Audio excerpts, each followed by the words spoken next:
Okay. Well, thank you so much for joining, Omar, Sabbagh, joining me today so we can talk a little bit about writing. Before we begin, I just want to say this is for my students, my writing 111 students at Boston University, and they are first year composition students. Well, they come from various fields, but they have to take this composition course at Boston University, and they're all English language learners. So part of what I'm doing in this classroom is introducing them to the authors behind the works that we're reading in the class. So I wanted to invite you here today to talk a little bit about writing and your writing. You are a renowned poet. I just want you to tell me a little bit more about yourself, your background, where did you study, how did you discover that you are a writer? How many books have you published so far? Tell me a little bit about this journey of yours. Okay.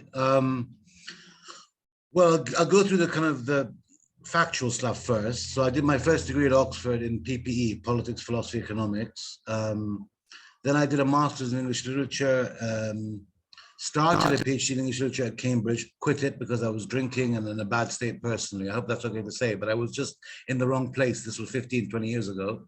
So I did a second master's in creative and life writing at Goldsmiths, which is where I began to actively try and get my work published. Then I did a PhD in English literature at KCL, and then I taught at AUB for a couple of years, my first visiting assistant job. Then came back to the UK, did a final master's in philosophy at Birkbeck, and then I went to AUD in the autumn of 2014, and I've been there ever since. Writing-wise, my first publication was a short story in 2004. It was a short story published by Saki Books in a anthology, and from 2006 I've been publishing poetry and other things, short stories as well, literary criticism, reviews, the odd scholarly paper. Although to be honest with you, although I had ambitions to be, you know, a very successful scholar in English literature, I know now that I'm 41 and that's kind of out the window. And I'm concentrating now on my creative writing career. I mean, I want to write the best stories I can write, the best poems I can write, and the best creative nonfiction, etc., but not so much anymore on the kind of academic route in terms of my writing career. Writing is a vocation for me, not a profession. I teach, as you do, Dr. Ward. Sorry, I will say it wrong. I'm sorry. I go by Ward over here. Well, I mean, I teach at University at AUD, but my heart and my soul is with my writing. And yet I'm not, you know, a famous writer or a money-making writer in a big sense yet. My prayer is one day I could be. So I differentiate between profession, teaching, and vocation. And the vocation goes deeper. It's something that is where I am myself, not me with duties and personae and masks and so on. So writing for me is everything, literally everything for me. If I couldn't write in whatever genre it may be, this might sound bad, but I mean, I think I'd feel worthless. You know, it's what keeps me beating, my heart beating every day, the ability to express myself. And I think it's common to many writers, you know, who are not necessarily taught writers, but born writers, if that makes any kind of sense. I started reading at a very early age in English, obviously. My mother and my father went to AUB, and my mother always had a passion for English literature, even though she did economics. And so she introduced me very early on to books in English, classics like Austen and Dickens. I was like 12, 13, 14. I used to munch them down. So obviously I became literate in English kind of early on, and that's kind of made a big difference, because that's why I think, you know, I really do believe that reading is, if not the only, the most important factor behind being a good writer. It's the way words emboss themselves on your sensibility that then allows you to be playful and plastic and labile with the language. You can read the same word 10 times in 10 different books, and when you begin to use it, you're using it in a much more flexible way, rather than just learning it once in a vocabulary list, if that makes sense. So reading is everything, actually. It is beautiful. Very well said. Thank you for sharing that. I want to ask you about whether speaking another language other than English has influenced your writing in any way. Well, to be honest with you, I hardly do speak it. I did 10 years of French, so I read it well, but speak it very broken. My Arabic is good at the colloquial level, but literally it's nothing. I can read, but it takes me like 10 minutes to read a passage if I'm lucky. So in a way, there is, well, no, there is a truth there in the sense that I have the music of Arabic from a young age in my head. So English, which is my native language, is always more precious to me, if that makes any sense. When you've got the kind of background noise of something else, it does actually make words in the language that you are more native or proficient in more like jewels. It does make a difference, but I wouldn't consider myself in any sense whatsoever a linguist. I'm very much a writer in English, and that's it. Not a bilingual No, writer. I'm not. I wish I was, to be honest with you. I wish I was, but you know, it's too late in the day for that. And I think the reason is, I wrote a piece about this recently. I was always too prideful. You know, I loved English so much, like part of my body almost, right? So that I knew I would never have the same command and power and playfulness with any other tongue, because it just wouldn't happen. So I became complacent, and it was lazy, really. It was very lazy of me not to develop my language skills, but it happened that way. And so I make the most of the English that is my my limbs, my heart, my loins, my head, my arms. You know, the words are like my body. So let me ask you about the idea or the concept of actually it's the idea that writing is 99% inspiration and 1% perspiration, as it is, you know, it's sort of like a common understanding in England, versus here in the US, it's believed that writing is 99% perspiration, 1% inspiration. So what do you have to say about that? Well, it's a very interesting question, because I think it differs from writer to writer. I'm of the belief that I mean, it's a romantic idea that inspiration is everything, right? That you are kind of either a born writer, or that, you know, it hits you from God like an epiphany and then you write. In one sense, that's completely false. And you'll know this with your students, that whatever kind of writer you are, no matter what kind of writer you are, if you're not writing, if you're not in the medium, you're just not a writer.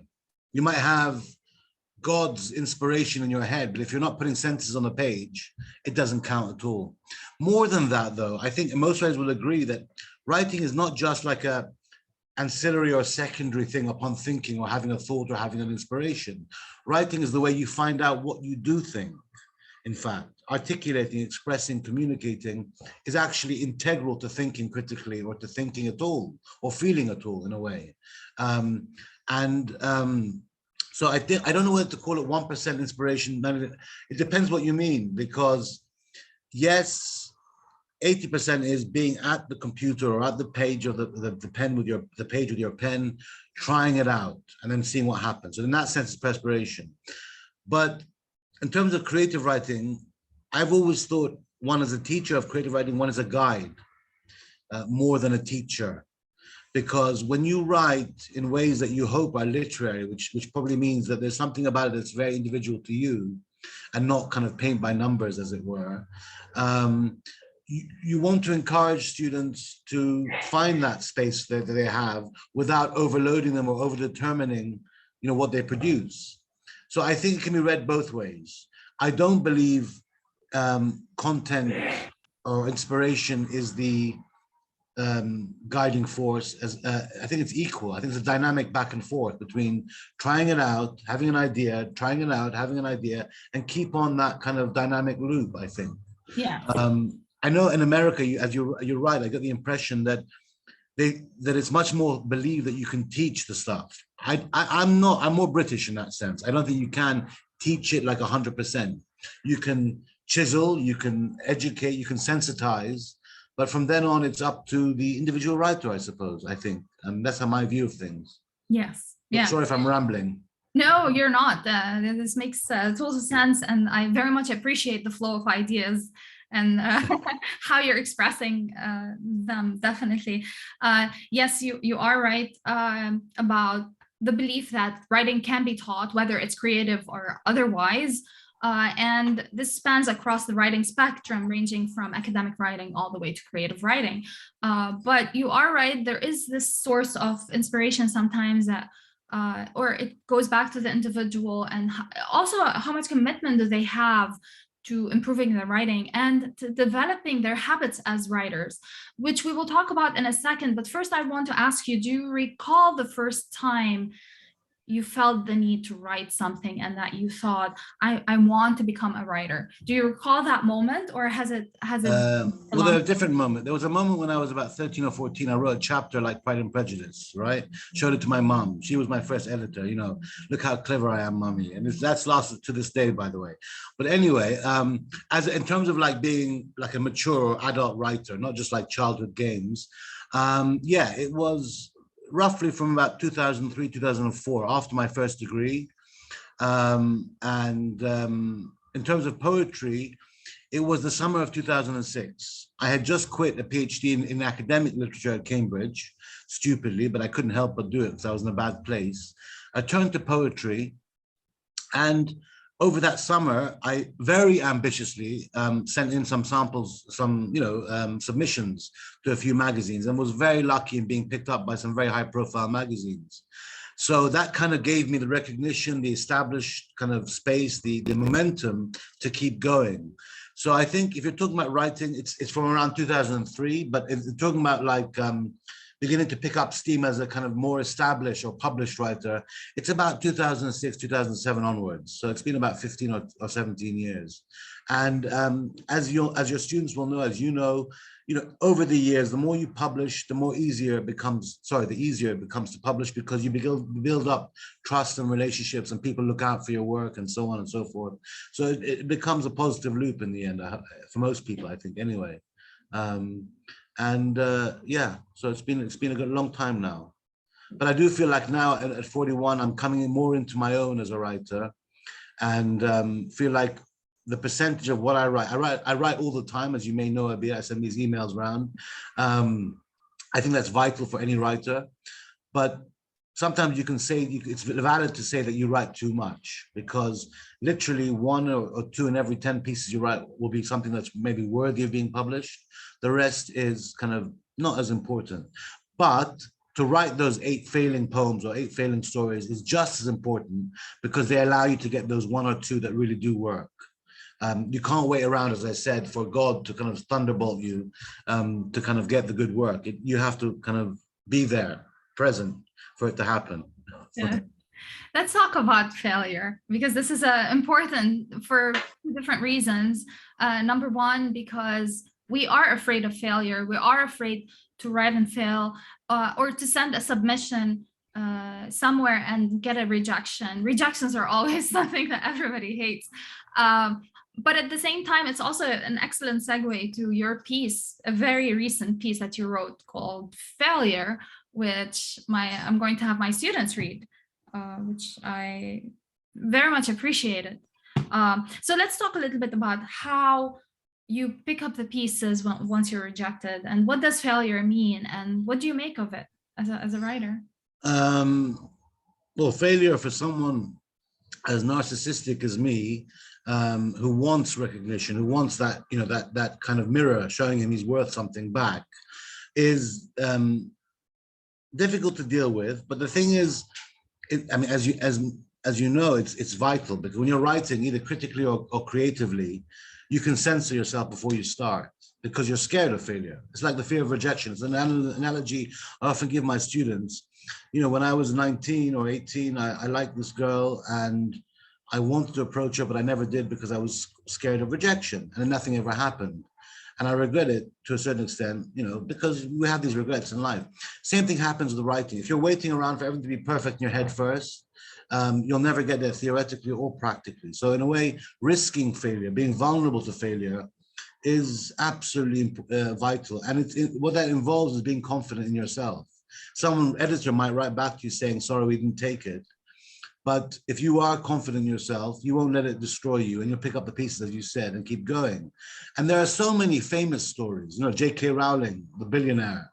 She was rejected, I think, by 40 or 50 publishers before she became J.K. Rowling. I mean, these are famous examples, but it just shows you that you have to accept failure if you want to have any chance of success. Um, if you are a committed writer, and I mean, given a certain amount of talent, not everyone is as talented as everyone else, maybe, I don't know. Um, you will succeed in the end, at least, more than beyond the temporary failure that might kind of come your way. But it is very important to be open to failure. And if not, to be confident enough to kind of rise above it. How do you Because develop this kind of confidence? Oh, I see. That's a good question. I don't know. I mean, for me, I know it's kind of inborn. I'm very kind of cocky, not really cocky, but I'm very confident in myself, right? When it comes to writing in English. Um, and so even if I get rejection, there are times I say, well, they were right. There are times I say, well, no, they weren't right, but what can I do about it? I keep going. Um, for students who are learning writing, the key, I suppose, is their teacher, because the teacher is the one, like a child growing up who wants to accept themselves, they have to be accepted by their parents, right? It's a basic rule. And I think it's the same thing in teaching writing or guiding writers.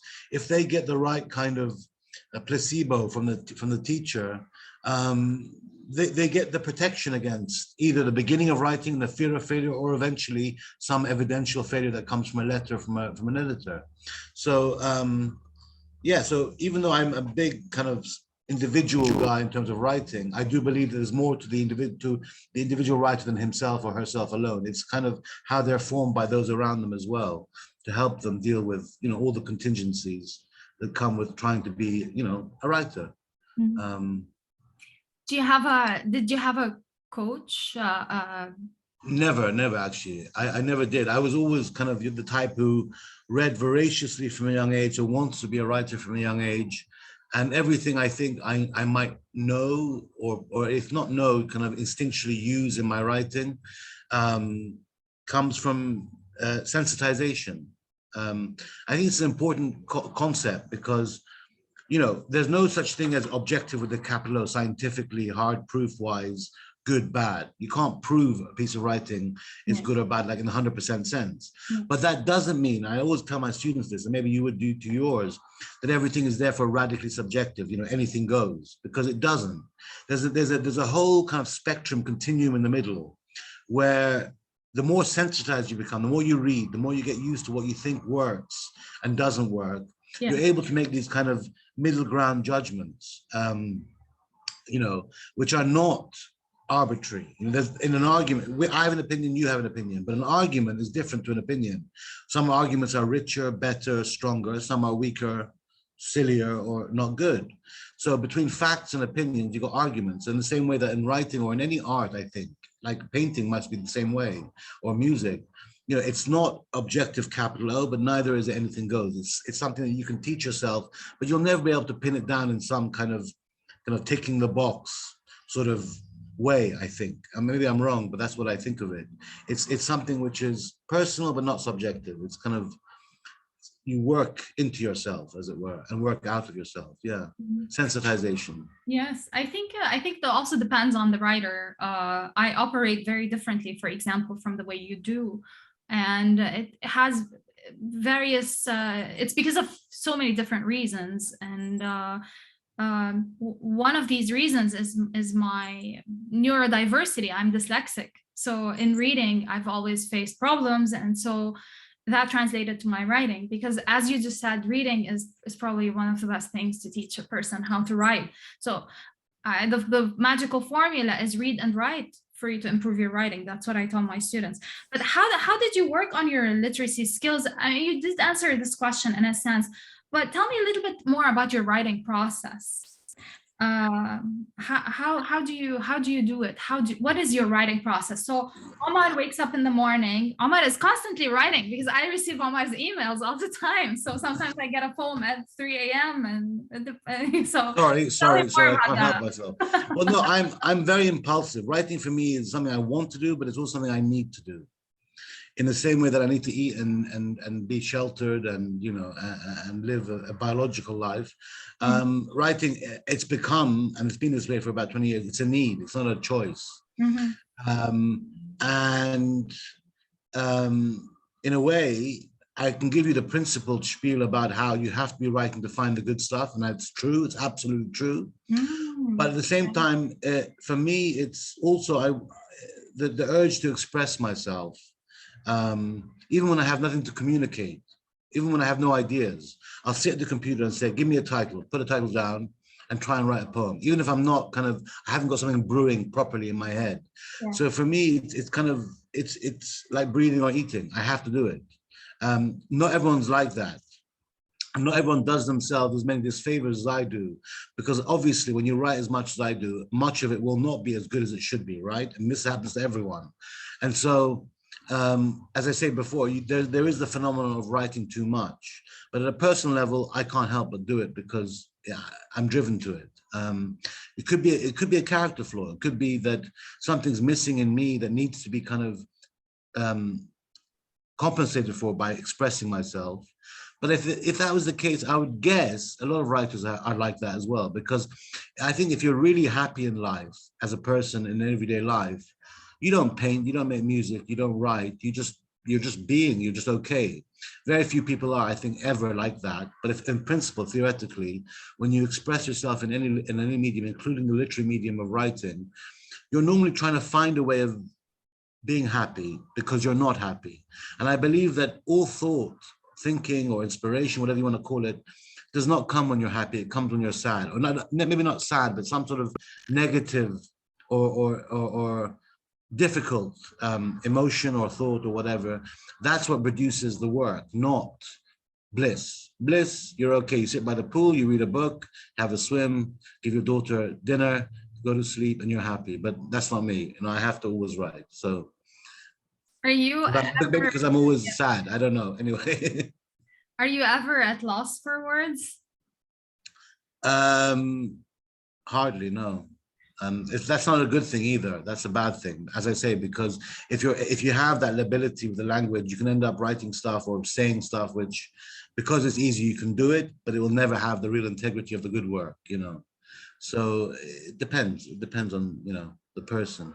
Okay, we have around 6 minutes left. I would love for you to read a piece, any of, and just I would love to. Where it was published or whether it's not published yet, and yeah. I was thinking of reading this sonnet I wrote. It's in my latest book, Morning Lit. And I think there are about half the book I'm quite happy with, half the book I'm less happy with. Who's the publisher? Cinnamon Press. Oh, yeah. Can I show it? Was that right? Yes, please do. Yeah, Morning Lit, Portals After Alia. It's my latest book of poetry, published in March 22 with Cinnamon Press. They're an independent publisher and used to be based in Wales, but the editors now, I think, live in France. They work from France. They're writers as well, but they're a good independent house. They've published me since 2010 with my first poetry collection, after I'd published for a few years in journals, which, by the way, for your students to know, is the way into books. You have to build up a small CV of a few journal publications. That's when you go to the publisher with your kind of small CV. Anyway, I'm going to read one which I don't read normally, but I like it because it's about literacy in many ways. The story behind it is about literacy. It's a sonnet and it's titled On Digging.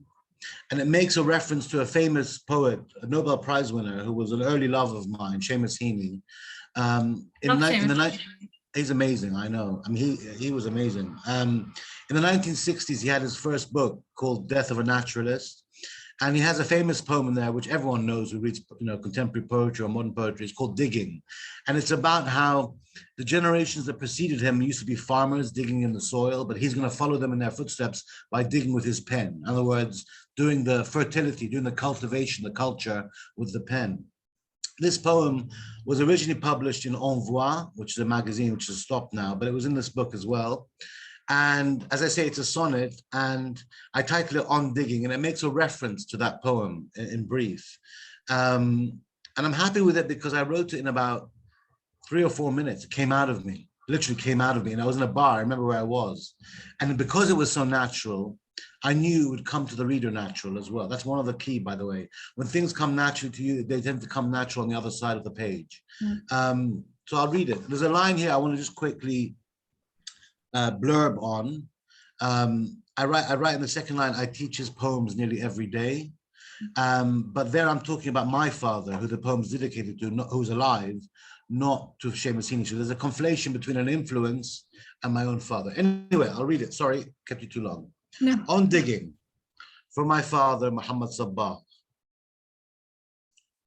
He passed many years ago now, parked and glossed. I teach his poems nearly every day. I trust the sparks of all his embers still glow, glimmer. I have to. And through the eddies, the heartening ebb and flow of the rug and weave of all this time, textures passed in the company of the angles of the angel dark. I have realized the truth filled with the violin's mark. You know, the unlucky one, sublime perhaps, a thorough one that lasts. The years since have lifted the curse, and I feel better speaking to you now.